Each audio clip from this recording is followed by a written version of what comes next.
nuestro viaje galáctico llega a su fin y es momento de retornar a nuestro hermoso planeta.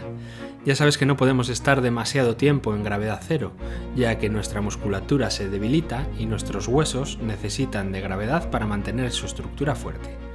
Por ello, hoy retornamos a nuestro planeta del mismo modo que llegó la vida hace milenios, es decir, a través de los microorganismos que viajan por el espacio y que llegan a nuevos lugares viajando en asteroides y meteoritos. Y cual meteorito, este episodio de hoy reiniciará la vida en la Tierra, al menos tal como la comprendías hasta ahora. Quédate hasta el final del episodio, pues hoy mencionamos al mismísimo demonio, a los virus, creadores de vida biológica. ¡Comenzamos!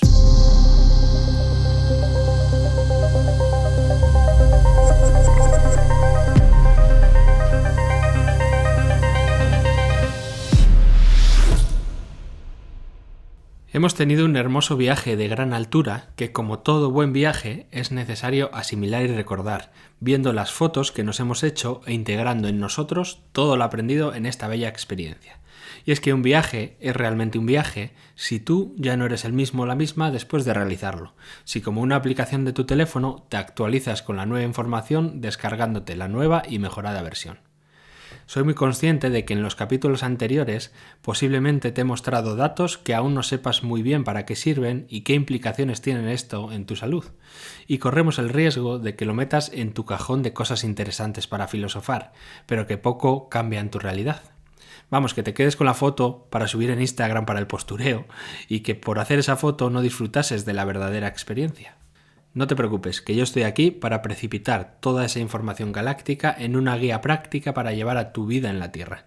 Una guía que contiene los códigos clave que van a reprogramar tu realidad y para que cambies directamente tu concepción de salud hacia un concepto de salud biológica. Un cambio de programa que ya es habitual en nuestro planeta y que llega siempre de forma drástica, en forma de un evento catastrófico que en realidad da mucho miedo, pero que al mismo tiempo es lo que produce una explosión de nueva vida que va a estar mucho mejor adaptada al nuevo escenario. ¿Estás listo para dar este salto? Recuerda seguir este podcast para no perderte las nuevas publicaciones de episodios y te invito a que entres en saludbiológica.com, donde puedes encontrar programas específicos para aplicar todo este conocimiento a tu salud. Si has vuelto a escuchar el capítulo anterior, que si no lo has hecho te aconsejo encarecidamente que lo hagas, te habrás dado cuenta de que lo que te conté en ese capítulo rompe por completo todo lo que conocíamos de la ciencia moderna en materia de medicina y biología. Si, como te decía, las bacterias y los virus los generamos en nuestro interior dependiendo del estado de nuestro terreno, hay demasiadas cosas que no cuadran cuando encontramos situaciones de infección o contagio tal como las pensábamos habitualmente. Que una bacteria o un virus pueda invadirnos desde el exterior y provocarnos una enfermedad X es algo que tenemos tan integrado y que pensamos que es tan incuestionable que vamos a necesitar muchísimo tiempo y muchas experiencias para desmontar esta creencia. Pero, ¿cómo es posible que, si tal como te dije, hay evidencias muy contundentes de lo que nuestro amigo Antoine Béchamp descubrió con las microcimas, la comunidad científica siga acuñando la teoría del contagio sin más? ¿Hay entonces una gran conspiración y han engañado a miles y miles de científicos en todo el mundo? ¿Todo está tan orquestado para silenciar a los críticos y potenciar a los afines de esta teoría del contagio? Bueno, pues como puedes prever, evidentemente no. Sí es claro que quienes financian los estudios científicos tienen intereses muy concretos, pues nadie va a poner su dinero si no obtiene un claro beneficio, ¿verdad? Y aquí no hablo de los científicos, hablo de quienes contratan a esos científicos. Y esos intereses particulares sesgan constantemente los resultados de los mismos estudios, muchas veces de forma inconsciente, aunque hay muchos casos que lo hacen de forma activa. El problema se origina siempre cuando dejan de lado la base del método científico, es decir, cuando traicionan a la ciencia en nombre de la ciencia. Y es que para que la ciencia exista hay un requisito indispensable, el cuestionamiento de lo que consideramos real. Cuando no se permite cuestionar ciertas bases o ciertos estudios, se cierra la puerta a la ciencia, pues sin debate, sin cuestionamiento, no es posible percibir otras realidades o posibilidades.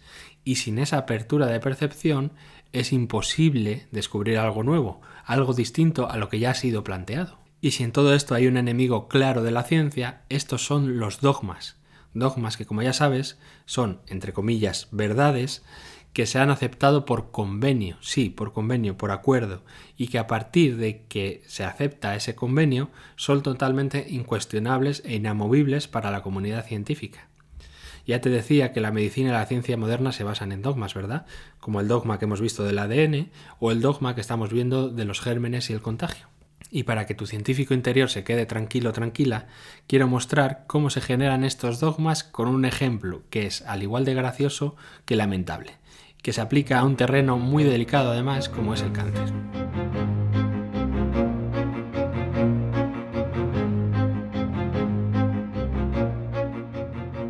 Todo sigue un proceso que inicialmente puede ser el correcto, pero que está demostrando no ser eficaz siguiendo incluso los parámetros del propio método científico. ¿Cómo funciona todo esto? Mira, básicamente un científico o un grupo de científicos plantean una hipótesis sobre un tema en concreto que quieran estudiar y elaboran para ello un experimento. El resultado de ese experimento confirmará o no la hipótesis inicial. Si esta hipótesis se confirma, entonces se comparte con la comunidad científica a través de papers o publicaciones en revistas o medios científicos. A partir de ese momento, esa hipótesis, para convertirse en una teoría, es decir, para aceptarse como verdad, ese estudio pasa a revisarse por pares, que se dice. Esto significa que otros científicos, siguiendo la misma metodología, obtienen los mismos resultados que el estudio original. Entonces, cuando esto ocurre, la comunidad científica se pone de acuerdo para decir que eso que ha resultado del experimento es verdad y, por tanto, a partir de ahí, inamovible. Y estamos de acuerdo que ese procedimiento es el más correcto que hoy día podemos seguir, y lo digo sin ironía, de verdad, es el más correcto.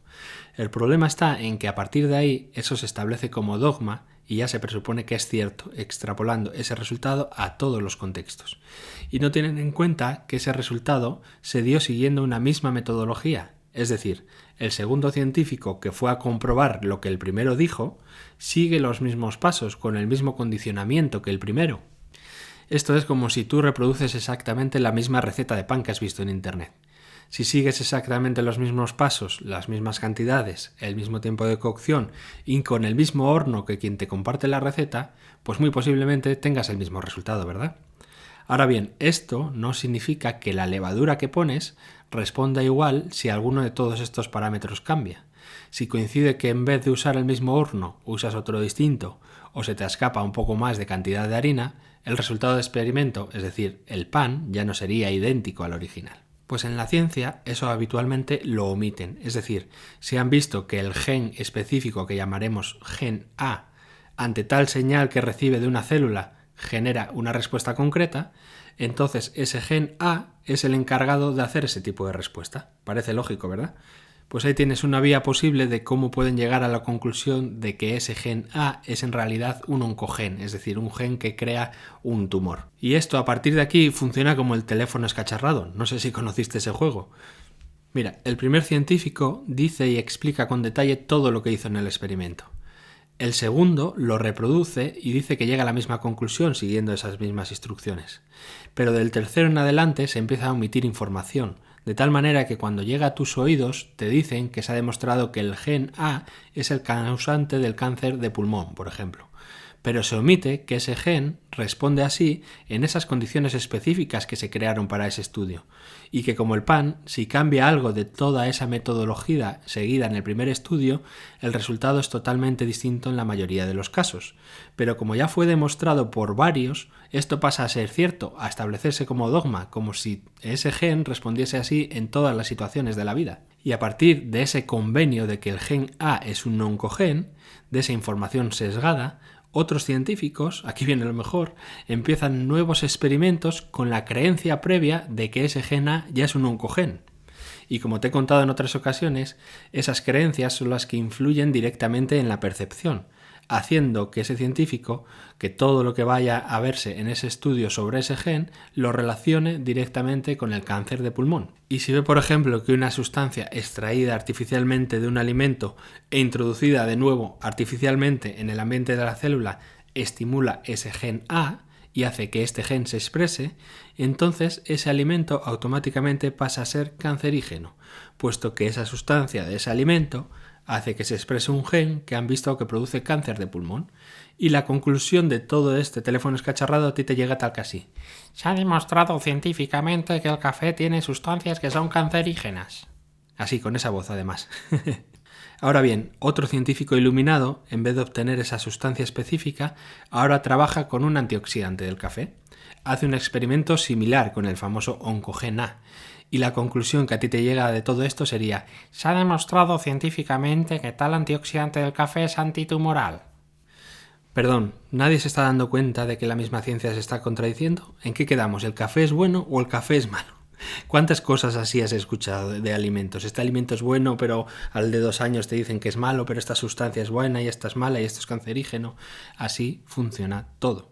Y no te lo pierdas, después de todo este castillo de naipes que se está montando por un gen que el pobrecico se le ocurrió expresarse en el peor momento y lugar posible, llega el siguiente iluminado salvador del mundo y dice: ojo, como hemos visto que el antioxidante del café es anticancerígeno, pues vamos a hacer un fármaco con esa sustancia anticancerígena. Y se le ocurre la brillante idea de extraer del café esa sustancia, concentrarla al máximo de forma totalmente artificial y dársela a los pobres ratoncitos que están en el laboratorio a ver qué pasa. Y si la biología de esos ratoncitos es más fuerte que el Frankenstein del medicamento que están tratando de crear, entonces más adelante tendrás un fármaco generado desde la más pura creencia, con obviamente todos los efectos secundarios posibles, puesto que ese gen que inhiben también participa en ciertos de procesos más.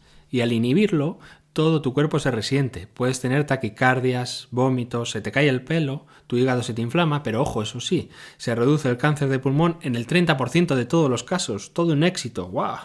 Y resulta que todos los que no responden a ese tratamiento es porque el cáncer es muy malo o no te lo han pillado a tiempo. Bienvenidos a la ciencia. ¿Cómo se te queda el cuerpo después de ver cómo todo esto funciona internamente? Ahora puedes entender cómo pueden llegar a conclusiones tales como que el cambio climático tiene relación directa con la violencia de género. ¿O por qué? Y esto es verídico. Se demostró que si comes chorizo te huelen más los pies. Un estudio de Harvard. Ojo, es más alto nivel. No te preocupes, tú sigue creyendo que cuando algo está demostrado científicamente es cierto. Que ya sabes que en la ignorancia se vive mucho más feliz, ¿verdad?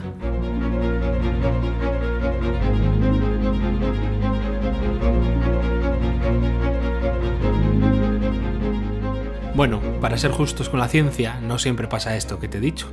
Hay científicos que verdaderamente se esfuerzan en tener en cuenta todo esto que te estoy diciendo. Hombres y mujeres muy válidos que se pasan media vida investigando un entorno en celular específico. Es gracias a ellos que tenemos mucho del conocimiento con el que contamos hoy día. El problema, como te decía en anteriores episodios, es que se promocionan más unos científicos u otros en función de lo que se vaya a investigar. Y es que la investigación cuesta realmente muchísimo dinero, y quien puede permitirse pagar esos científicos, las farmacéuticas por ejemplo, nunca van a publicar un estudio que hable en contra de un dogma establecido que les favorezca. Es mejor permitir que sigas creyendo que tus genes marcan tu salud, así puedo después venderte la vacuna que va a corregir ese error que tienes en el gen, que mejor que explicarte que por ti mismo puedes cambiar la expresión de ese mismo gen, ¿verdad? Es mejor que sigas pensando que la grasa es malísima, malísima, malísima, y así no te das cuenta de que lo que realmente te intoxica es el azúcar refinado. Y además, si te inflamos a fármacos para que regules tu colesterol, ese malo malísimo creado por el mismísimo demonio, pues más beneficio que vamos a tener, ¿verdad? Y como financiamos nosotros mismos los estudios que se llevan a cabo, pues, oh, casualidad, cada año te bajamos el nivel colesterol máximo permitido, pues los estudios siguen indicando que el colesterol es el mayor riesgo de enfermedad cardiovascular. En fin, la hipotenusa. Pues esto mismo que te acabo de contar con un ejemplo de un pobrecito gen, se puede aplicar a todos los contextos, como cuando Pasteur demostró que algunas bacterias producen sustancias tóxicas para nuestro organismo y eso mismo coincidió en el tiempo con la sintomatología que se asocia a la enfermedad del paciente. Ergo, estaba claro, se llegó a la conclusión de que la bacteria produce la enfermedad, no hay duda. Y como además los experimentos que hicieron en base a ese primero lo confirmaron, pues ya tenemos el dogma establecido. Y para nada se tiene en cuenta que un experimento contiene condiciones totalmente artificiales que en la gran mayoría de los casos, prácticamente en todos, jamás se van a producir esas condiciones reales en la vida. Pues nunca en tu vida te vas a inyectar de forma masiva bacterias para ver qué pasa, tal como se hacen con los seres vivos en los entornos de laboratorio. Y obviamente que siempre esas bacterias van a producir sustancias que no nos son beneficiosas. Es que es su metabolismo natural. Es que siempre van a producir eso. Y cuando tienes mucha concentración de esas bacterias introducidas de forma artificial, insisto, siempre van a producir una respuesta inmunitaria del organismo vivo, pues nadie las ha llamado ni se necesitan en ese momento para hacer alguna función. Y es lógico que el cerebro, en ese contexto, dé la orden de eliminar esas bacterias. Y es ahí precisamente donde los científicos ven y elaboran estas teorías del contagio, diciéndote que si ese microorganismo entra en tu cuerpo con una carga viral o bacteriana elevada, como se suele decir, van a provocarte una infección y puedes morirte. Y no les falta razón, es así, pues en esas condiciones es exactamente lo que pasa. El tema está en que en un entorno real únicamente esas condiciones se dan cuando comes un alimento en descomposición, por ejemplo. Ahí tienes una verdadera intoxicación y tu sistema inmunitario responde igual que el del pobre ratoncito que le inyectan las bacterias de forma artificial. Generas una respuesta de vómitos o de diarrea para expulsar ese alimento podrido y tu sistema inmune tiene que ponerse a trabajar para limpiar todo el estropicio que has preparado por comerte esa ensaladilla que lleva fuera de la nevera más de 4 días. Ahora bien, suponte que en un momento concreto introduces en tu cuerpo exactamente el tipo de bacteria que tu organismo necesita para llevar a cabo el proceso que se esté realizando. Tu cuerpo, en ese contexto, se aprovecharía de esa entrada de diversidad, de esa entrada de bacterias, y le pondría la alfombra roja. Y esos guardias encargados de la seguridad, que son tus células inmunitarias, actuarían como los porteros de discoteca. Si llevas calcetines blancos o zapatillas no vas a entrar, pero si eres el tipo de cliente que quiere la discoteca, se van a hacer a un lado e incluso te abren la puerta del local. ¿Me sigues? Pues esto mismo hace la naturaleza por ti. Si tú, que has tomado de pequeñito muchísimo antibiótico porque te han dicho que esa bacteria es muy mala y que hay que medicarse, tu flora intestinal, tu microbiota, va a tener muchos menos recursos para generar las bacterias que necesitas. Y esto, sumado a tu pobre alimentación basada en ultraprocesados, hace un caldo de cultivo perfecto para todo tipo de desequilibrios metabólicos. Que dicho sea de paso, la medicina va a tratar de corregir con más medicación, el círculo perfecto, vamos. En ese contexto de una pobre microbiota, tu microorganismo no le va a quedar otra que captar del exterior las bacterias que necesita. Y cuando tu querido hijo viene de la guardería con todo ese arsenal biológico recogido de un entorno tan rico en bacterias como una guardería, donde todos chupan los juguetes, juegan con la misma arena, la plastilina y llevan en su saco de felicidad las heces que acaban de hacerse encima, pues tu organismo toma a tu hijo como un probiótico andante y aprovecha esos besos que le das con todo el amor para captar la bacteria del hijo del vecino que estaba con gastroenteritis. Justo en el preciso momento que tú estás atravesando un programa biológico que se te ha activado por no digerir bien la situación del enorme estrés que es ser padre o ser madre y que nadie te contó además.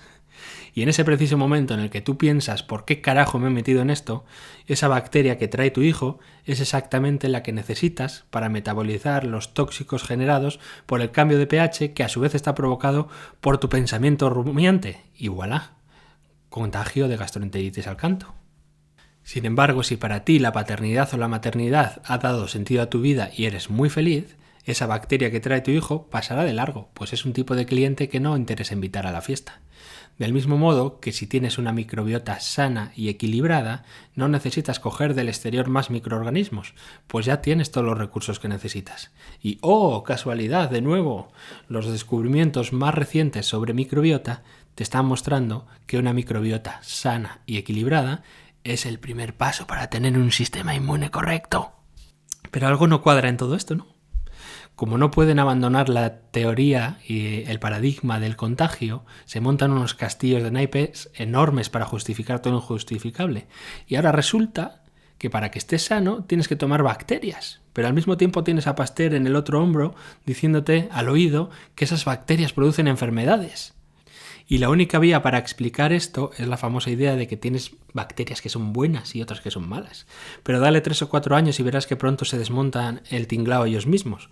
Bueno, en realidad ya está pasando, al demostrarse que alguna de esas bacterias que son llamadas negativas, las negativas, cuentan con señalizadores, es decir, con mensajes que envían a las células inmunitarias para que éstas no las ataquen en según qué condiciones. Como una especie de bandera blanca de paz, vamos. Mensajes que, por cierto, si no lo sabías, son transmitidos en código de ARN, es decir, en códigos genéticos. ¿Y a qué no sabes qué son esos códigos de ARN sueltos de forma individual? Sí, eso es exactamente la definición literal de virus. Espera, ¿pero estos no eran los malos malísimos de la película?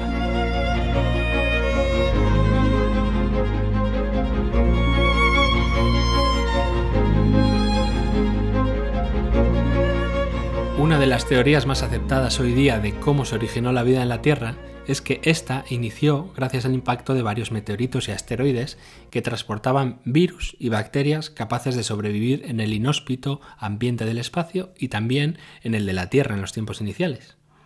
Virus que contenían información concreta que las bacterias usaban para ser capaces de metabolizar el azufre, metano y otros gases presentes en la atmósfera de aquel entonces, y dar como resultado oxígeno, haciendo progresivamente el ambiente más habitable para los macroorganismos que vendríamos después. Esto se ha tratado de reproducir en el laboratorio de la forma más cercana posible, generando las condiciones iniciales de la Tierra e introduciendo los microorganismos de los que se tiene constancia que existían y existen en esas condiciones. Al observar qué sucedía en ese contexto, se dieron cuenta de que ese caldo de cultivo empezaba a brotar actividad biológica de forma masiva, y esos primeros microorganismos, esas primeras bacterias, comenzaban a crear enzimas y otros elementos que ayudaban a transformar ese ambiente del que hablamos. Entre todos esos elementos se dieron cuenta de que las bacterias empezaban a compartir entre sí material genético, más concretamente ARN, que ahora te sonará más por las famosas vacunas que desarrollaron hace 3 años y que comercializaron con un tremendo éxito mundial. No hace falta que te diga más, ¿verdad? Resulta que se dieron cuenta de que en ese ARN transporta una información que capta la bacteria que lo recibe, como si fuese un mensaje de texto entre bacterias. A raíz de estos descubrimientos, profundizaron más en el tipo de comunicación entre bacterias, y como ya es habitual, están llegando a conclusiones que no tienen nada claro qué hacer con ellas. Por ponerte un ejemplo, resulta que cuando en tu intestino se genera mucho metano, que si no sabes qué es eso que le da un olor malísimo a tus gases, las bacterias específicas de metabolizar ese metano se ponen a trabajar. Pero resulta que si no tienes suficientes bacterias de ese tipo, estas han sacado unas de la manga. Envían de su interior hacia el exterior códigos genéticos en forma de ARN, para que otras bacterias que lo reciban sean capaces de metabolizar el metano. ¿Qué significa esto? Que a través de esa información de ARN, una bacteria que antes estaba especializada en otra función puede cambiar y ponerse a metabolizar metano. Esto es idéntico a cuando te descargas una aplicación en tu móvil y una función que tu móvil no tenía de base, como por ejemplo medir si una superficie está a nivel o no, con una aplicación puedes usar tu móvil como un nivel que se usa en cualquier tipo de obra. Que dicho así, te puede parecer un dato curioso más, pero que realmente no te provoca lo más mínimo. Pero, ¿y si te digo que ese código ARN es en realidad un virus? ¡Ah! ¿Cómo? ¿Tengo un virus en mi intestino? Tengo que tomar antivirales, pero ya. Sí, amigo, amiga. Eso por definición es un virus. Un virus es un extracto, un pedazo de código genético que fuera de cualquier organismo de vida es inerte, pero que cuando entra en un entorno celular se reproduce y cumple una función que como resultado habitualmente produce una acción concreta en la célula que infecta, entre comillas. Exactamente lo que te acabo de contar, una información genética que al ser absorbida por una bacteria le confiere acciones específicas. Y es que han demonizado tanto a los virus precisamente por no comprender qué es lo que está pasando ahí realmente. Pero todos los argumentos de que los virus son los malos de la película se están empezando a caer, cuando se han dado cuenta de que existen virus endógenos, es decir, creados por nosotros mismos. De hecho, hace no mucho, no sé si lo recordarás, las noticias se hicieron eco de que habían aislado un virus que generaban las células cancerosas de un tipo de tumor específico de mama, y que por tanto ya podían tener un tratamiento antiviral que luchase contra ese tipo de cáncer de mama. Otra vez la misma película que te conté al inicio. Como han visto que por ahí pasa un código que identifican como un virus, y que ese código en según qué condiciones hace que la célula de mama se reproduzca con una mayor velocidad, pues ya está, ese código es el causante del cáncer de mama. ¡Hala! Punto. Y dale 4 o 5 años más que ya tendrás un fármaco antiviral de ARN creado de una hipótesis que no ha sido realmente verificada. ¿Te suena esto? Unas vacunas de ARN que sirven como agente antiviral, que cuando las testean en laboratorios, siendo bien pensados, diríamos que son 100% eficaces, pero que cuando llegan a un entorno real no sirven para otra cosa que para provocar muertes y efectos secundarios gravísimos. Hemos llegado de verdad a un despropósito, a una auténtica locura sin sentido supuestamente en nombre de la ciencia. No es casualidad que te hayan vendido la salud como un evento bélico en el que hay buenos y malos, que tienes un ejército que te defiende y lucha contra terroristas que son los diferentes, que son además los que no se entienden bien, esos raros, y que eso lleve a la autodestrucción de tu organismo, tal como ocurre cuando por tomar antibiótico destrozas tu biodiversidad, o por ponerte vacunas de ARN para supuestamente combatir un virus, acabas por alterar toda la dinámica de tu sistema inmunitario y generando con ello muchas alteraciones biológicas que pueden llevarte directamente a la muerte.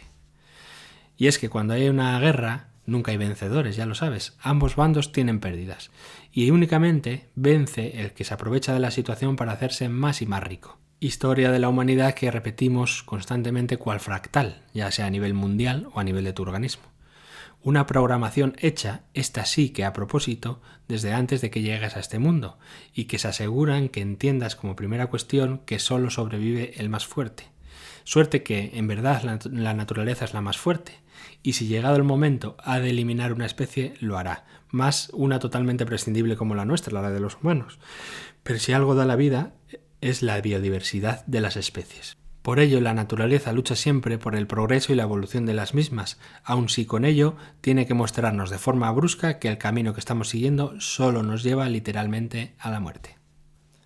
Aquí rescato una frase de uno de los mejores y mayores biólogos que ha dado España y que por supuesto ha sido muy cuestionado en su ámbito, aunque éste sea catedrático de una de las universidades más importantes del país. Ahora ya retirado de dar clases, el gran Máximo Sandín tiene una carrera impoluta y que por seguir el criterio científico hasta sus últimas consecuencias ha llegado a conclusiones totalmente opuestas a los dogmas establecidos en el campo de la biología, especialmente en el terreno de las bacterias y los virus.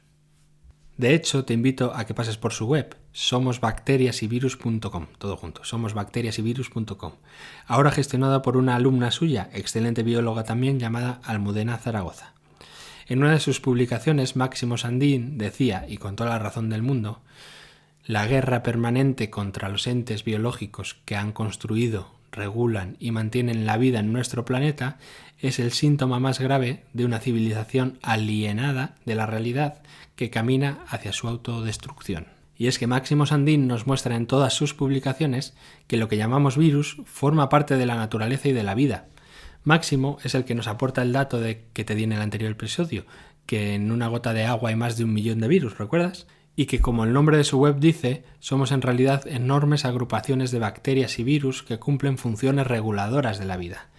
Y que en realidad el problema está cuando esta colonia de microorganismos se desequilibra, más que en que una de esas especies sean buenas y otras malas.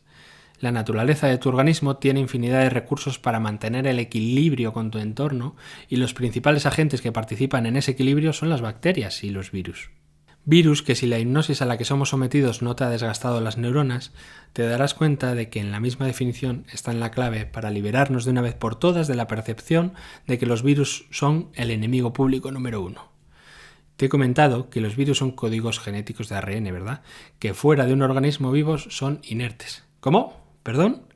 Estabas tan distraído con la película bélica que no te has dado por enterado que el virus es inerte fuera de tu cuerpo. ¿Cómo algo inerte, que significa literalmente sin vida, puede atacarte conscientemente y provocarte el mal? ¿Cómo puede algo inerte propagarse por el entorno y contagiarte? Vale, supongamos que alguien a tu lado estornuda y expulsa el virus a través de la saliva. Esa saliva cae en la mesa. Un virus fuera de un huésped es inerte, como te digo. ¿Cómo puede eso inerte volver a entrar en otro organismo sin más? Y ojo que aquí estamos con la información sesgada. Si tomamos la perspectiva amplia y no segmentada de que vimos en el anterior capítulo, si todo está lleno de virus, tus células generan virus, que en este contexto se llaman con otro nombre exosomas para que no los relaciones con los virus, ¿no será entonces que los llamados virus tienen sus funciones particulares? Bien, Máximo Sandín y Almudena Zaragoza lo explican de la siguiente forma. Los llamados virus son en realidad códigos como si fuesen subrutinas de un programa más amplio, es decir, como que fuesen líneas de código del programa que es la vida. Las plantas los utilizan para enviarse mensajes entre sí, como por ejemplo cuando son atacadas y avisan a sus vecinas de este hecho. Los animales lo utilizan en muchísimos contextos. Por ejemplo, se sabe que cada individuo de una especie va acompañado de una nube de bacterias y virus y que son estos los que los otros animales de la especie detectan para saber si son de su manada o no. Nuestras células lo utilizan como mensajes con rutinas específicas para que se elaboren proteínas concretas, por ejemplo. Las bacterias, como te conté, lo utilizan para traspasarse capacidades entre ellas. En este caso, se llaman bacteriófagos, para confundirte un poquito más. Y nuestro sistema inmune, sí, también nuestro sistema inmune los utiliza como mensajes entre células y también en la comunicación con las bacterias.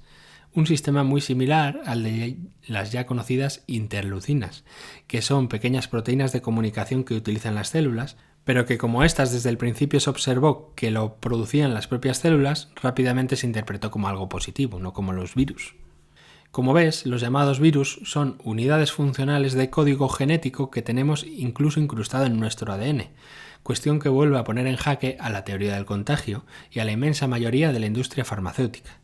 Una teoría que en realidad no es tal, es un dogma que únicamente sigue vigente por la hipnosis colectiva que afecta también al mundo de la ciencia y que hace necesario que un podcast como este exista, para que tomemos conciencia biológica y no sea necesario que la naturaleza nos deseche como especie, abriéndonos así nosotros la puerta de la evolución a quienes formemos parte de la vida, a quienes seamos Homo rarunus, como tú y como yo, que deseemos vivir en equilibrio natural con nuestro entorno. Esto en realidad siempre ha sido muy sencillo. Si tú respetas las leyes naturales y biológicas, basadas precisamente en el respeto y el equilibrio de lo natural, la naturaleza te incluirá como parte de la vida. Si por el contrario te desvías de ese pulso de vida que decíamos al inicio de este viaje galáctico que hoy ha concluido, estarás, como dice Máximo Sandín, condenado a tu propia autodestrucción. Ayúdame, por favor, a ampliar esta conciencia biológica compartiendo este episodio con los demás y seamos parte del nuevo mundo, un mundo pleno de salud biológica. Nos sentimos en el próximo episodio.